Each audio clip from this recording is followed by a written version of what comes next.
여러분 안녕하십니까? 여러분에게 1급 강의를 하게 돼서 너무 기쁘고요. 여러분이 1급 따는 그날까지 최선을 다해서 알려드리도록 하겠습니다. 제 강의는요, 제가 아주 핵심을 잘 짚어서 말씀드립니다. 그래서 핵심을 잘 짚어드릴 거고, 내용을 다 요약해서 말씀드릴 거예요. 그리고 여러분들 용어의 뜻을 잘 쉽게, 알아듣기 쉽게 최선을 다해서 알려드릴 거고요. 그렇게 제 강의를 듣게 되면 놀랍게도 내용이 쉬워집니다. 아니면 좀 재밌어집니다. 그럼 여러분들이 갖고 있는 책이나 아니면 제가 올려드린 프린트문을 보면 좀 쉬워질 거예요. 그러면 그걸 공부를 하고 또 문제를 풀어보면 문제도 풀리는, 그래서 결국에는 우리가 1급을 딸 수 있는 그런 식으로 될 거니까, 여러분들이 열심히 해주시고, 그리고 저는 예습과 복습 중에 다 하면 너무도 좋겠지만 복습을 강조하겠습니다. 제가 강의해드렸으면 그게 전부는 아니라는 거, 그걸 토대로 여러분이 더 공부하거나 책을 보면 쉬워지니까 여러분 복습 위주로 어쨌든 배웠던 내용 복습하는 거를 꼭 해달라 이렇게 부탁을 드립니다.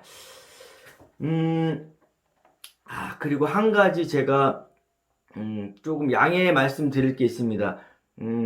제가 이제 영상을 올려드리거나 자료를 올려드리거나 줌으로 수업하거나 이렇게 하거나 또 나중에 퀴즈도 할 거고, 자료나 뭐 모의고사 또 많이 전에 파이널 문제 같은 걸 올리고 답도 막 올리고 합니다. 근데 한 다음에 나중에 시간이 지난 다음에 옛날 거 달라고 합니다. 옛날 거 막 그런 거 다 달라거나 이거 없는데 이거 좀 달라고 하면 제가 드리기가 좀 어려워요, 나중에는. 왜냐하면 사실 자료가 학원에서 할 때도 있고 집도 있고 다른 장소에서 했기 때문에 컴퓨터를 다른 걸 쓰는 경우도 있고 이미 지워버린 경우도 있기 때문에 나중에 드리기가 좀 어려워요. 그래서 미리 여러분들이 필요한 자료는 다운받거나 미리 출력해서 이렇게 미리 보시고 미리 하시라는 거 말씀드리고 싶습니다. 자, 그럼 이제 우리는 공부로 들어가 보도록 하죠. 잠시만요. 자, 이번에는 우리가 발달을 배울 겁니다. 첫 번째 배워야 되는 게 발달인데, 발달은 출생에서부터 사망에 이르기까지, 즉 전생에 걸쳐서 일어나는 모든 변화를 의미하는 것입니다. 모든 변화, 즉 총체적인 변화를 의미하는 건데, 그래서 발달은 종합선물 세트라고 할 수 있습니다. 모든 것을 포함하기 때문에. 그래서 발달은 양적인 변화와 질적인 변화를 모두 포함하고 상승하고 하강을 모두 포함합니다. 그러니까 계속 크는 것만 발달이 아니고요. 우리가 키도 만약에 지금 나이가 어느 정도 지나면 점점 줄어들고, 우리가 공부하는 것도 젊었을 때 공부가 점점 잘 되다 어느 순간부터 점점 공부가 인지하는 거 느려지기 때문에 그런 것처럼 상승과 하강을 모두 포함해서 발달이다. 또 유전과 환경의 상호작용 모두 영향을 받는 게 발달이다. 분화와 통합을 모두 포함하는 게 발달입니다. 그래서 발달은 이런 것들을 모두 포함하는 거기 때문에 틀린 얘기가 뭐냐면 유전의 영향만 받는다, 환경의 영향만 받는다, 양적인 영향을 받는다, 이런 건 다 틀린 얘기입니다. 보기 중에 틀린 걸 우리가 골라내야지만 문제를 맞출 수 있잖아요. 그리고 발달은 신체적, 심리적, 사회적 영역을 모두 포함하는 연속적인 변화의 과정이 바로 발달이다, 발달. 그러면 발달은 좀 설명을 들어봤지만 좀 어렵다면 발달의 이제 이 발달은 총괄적인 의미고 이거의 하위 개념, 세부 개념이 몇 가지가 있습니다. 성장이 있고요. 성장이 있고 성숙이 있고, 하위 개념의 성장, 성숙, 학습과 한 가지 더 배운다면 사회화가 있습니다. 사회에서 잘 생활하는 사회화 같은 게 있습니다. 성장부터 한번 요 발달의 하위 개념 설명해 보도록 할게요. 성장이라는 것은 시간이 지남에 따라서 신체나 지적인 것이 증가하는 거, 양적인 증가를 의미하는 거예요. 신체가 커지거나 근력이 커지거나 인지의 능력이 확장되는 게 성장인데, 성장은 노력이나 훈련에 의해서 조금은 변화 가능한 게 성장입니다. 키가 크거나 이런 것들도 더 노력한다면 조금 더 클 수는 있겠죠. 유전의 영향을 받게 하지만 조금 더 클 수가 있고, 인지 같은 경우에 좀 더 열심히 공부하거나 근육량, 근력량 같은 거 좀 더 열심히 운동한다면 근육이 늘겠죠. 이렇게 성장은 유전의 영향을 받지만 노력에 의해서 조금 변화가 가능한 게 바로 성장이다. 하지만 성숙은 유전인자가 갖고 있는 정보에 따라서 그 시기에 그냥 그게 나타날 수밖에 없는 거예요. 경험이나 훈련이나 노력에 의해서 변화될 수 없는 게 성숙이다. 노력한다고 바뀌는 게 없습니다. 태아에서 모체가 발달할 때 몇 주 차이는 뭐가 생겨나고 몇 주 차이는 뭐가 생겨나는 거, 이건 유전 정보에 의해서 그대로 나타나는 거고, 사춘기의 2차 성징이라든가 갱년기가 돼서 이제 폐경기가 된다, 이런 거는 내가 하기 싫어, 나 좀 노력하면 되는 게 아니라 그냥 유전 정보에서 그게 나타날 수밖에 없는 게 뭐다? 성숙이다. 성장은 노력에서 조금 변화가 가능하지만 성숙은 노력한다고 해서 바뀌지 않는 게 성숙이다. 학습은 우리가 지금 공부하는 거 이런 게 학습이잖아요. 훈련이나 교육 같은 거를 받는 게 학습이죠. 학습은 훈련이나 교육 같은 거 받기 때문에 외국어를 배우거나 운전 연습을 같은 게 하는 게 학습이죠. 사회화는 직장이라든가 가정이라든가 어떤 체계에 적응해가는 능력이 바로 사회화입니다. 그럼 여기서 우리가 이 네 가지를 배웠는데, 그래도 이 두 가지는 뭐에 영향을 많이 받냐면 유전에 영향을 많이 받습니다. 우리가 발달은 유전과 환경 다 영향받는다고 그랬잖아요. 이거는 주로 유전에 영향을 많이 받는 거고, 학습이나 사회화는 환경에 영향을 더 많이 받는 게 학습과 사회화다.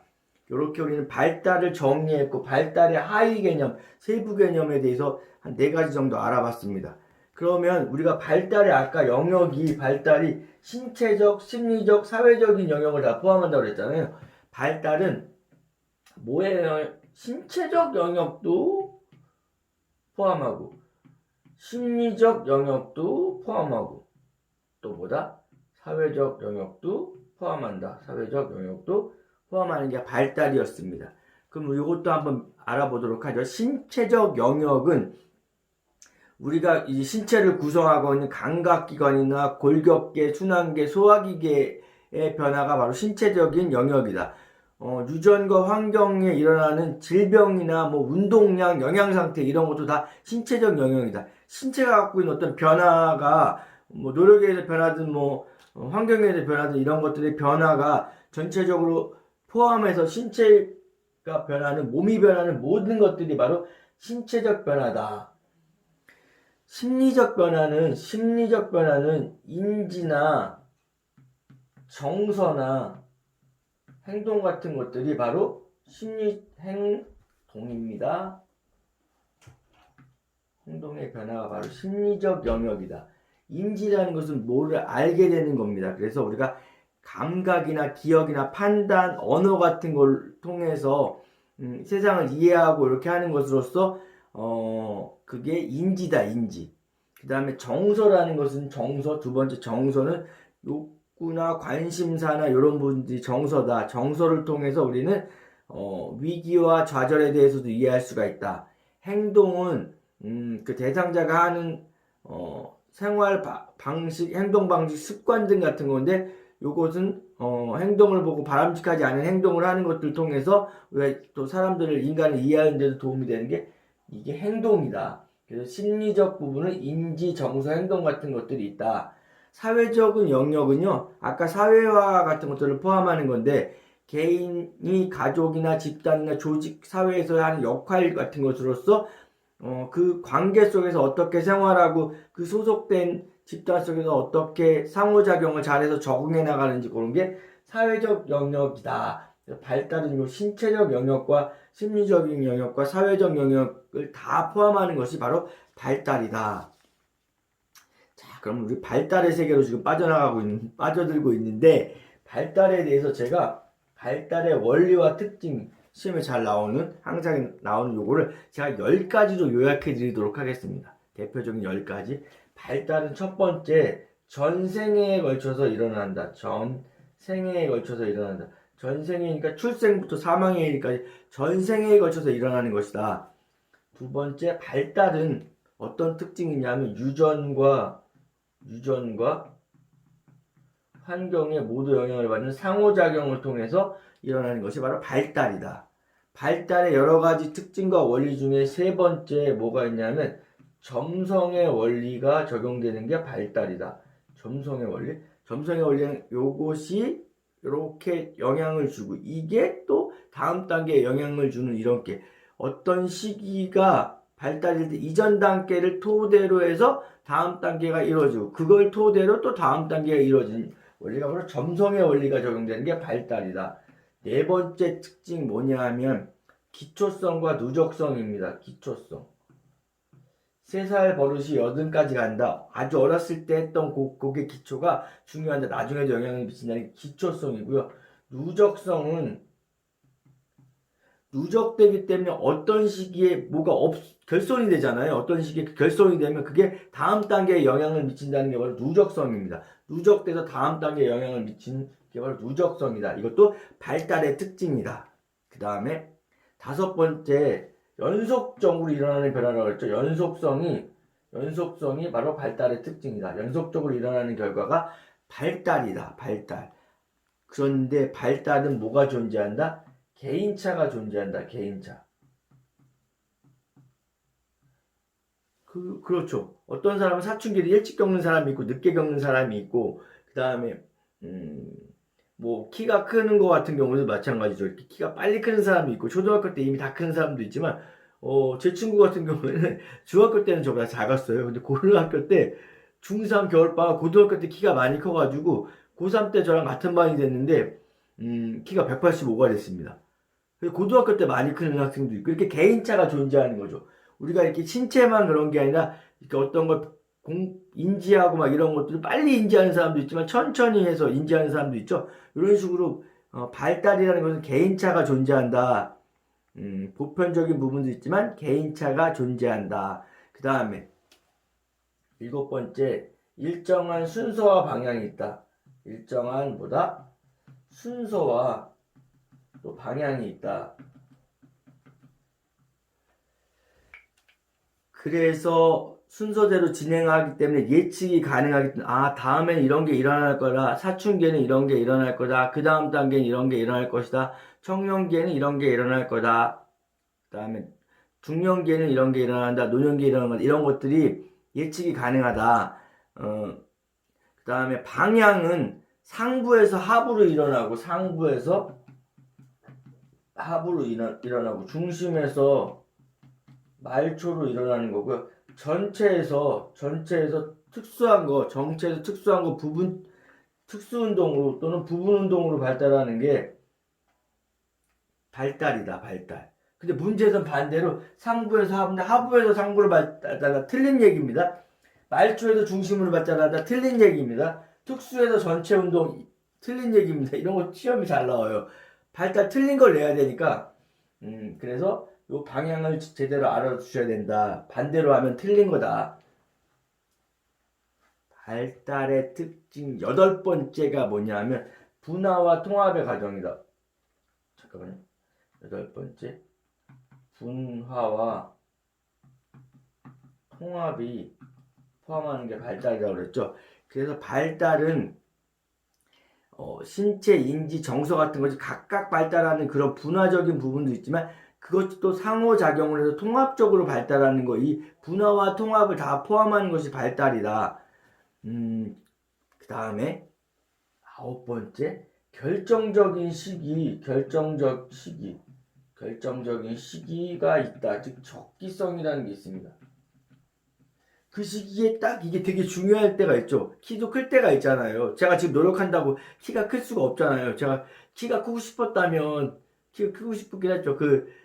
키가 클 때, 많이 클 때 음식도 많이 먹고 운동도 많이 하고 이렇게 했어야 되겠죠. 그래서 그 적기성이 있기 때문에 결정적인 시기, 최적의 시기이기 때문에 이 시기를 놓치게 된다면 발달을 하지만 효율성이 떨어지거나 아예 불가능한 경우도 있다.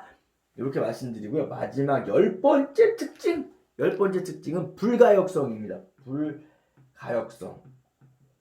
네?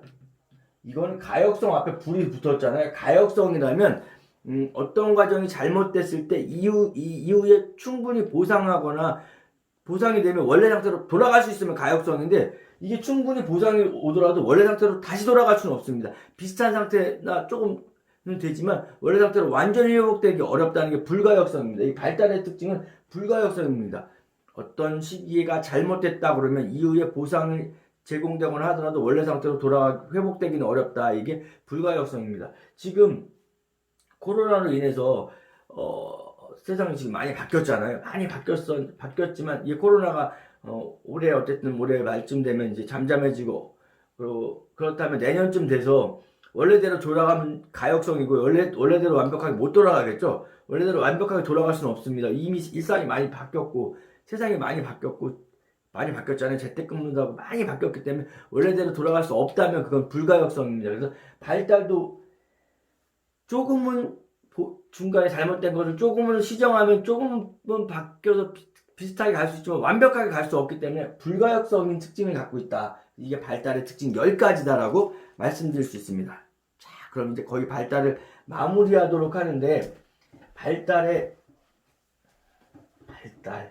이 발달은 특정한 방향을 지니고 있고 연속적으로 일어나고 한 단계에 성취된 발달을 토대로 해서 다음 단계에 영향을 미치는 그것이 발달의 특징이었다.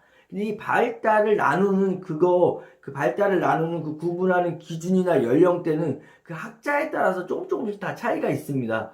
그렇다는 걸 우리가 이해를 해야 되고, 그러면 이 발달이 사회복지적인 부분이나 아니면은 우리가 이제 뭐 이렇게 다른 차원에서 어떻게 해줄 수가 있느냐, 우리가 연령이나 시기에 무엇이 필요한지를 우리가 알고 있다면 그 시기에 그걸 적절하게 제공해 주거나 해결해야 될 과제가 무엇인지를 갖다가 필요한 것들 갖다 알려주거나 지원해 줄 수 있다라는 게 사회복지적으로 할 수 있는 일이다, 아니면은 도움을 줄 수 있는 일이다, 이렇게 말씀을 드리고 싶고요. 어쨌든 이 발달에서 두 문제가 출제되니까 여러분들이 지금 한 설명을 토대로 좀 더 공부를 해보시고 또 문제도 풀어보시면 좋겠습니다. 자, 일단 오늘 첫 번째 강의 여기서 마치도록 하고요. 다음 시간 정말 재밌는 정신역동 이론으로 만나 뵙도록 하겠습니다. 감사합니다.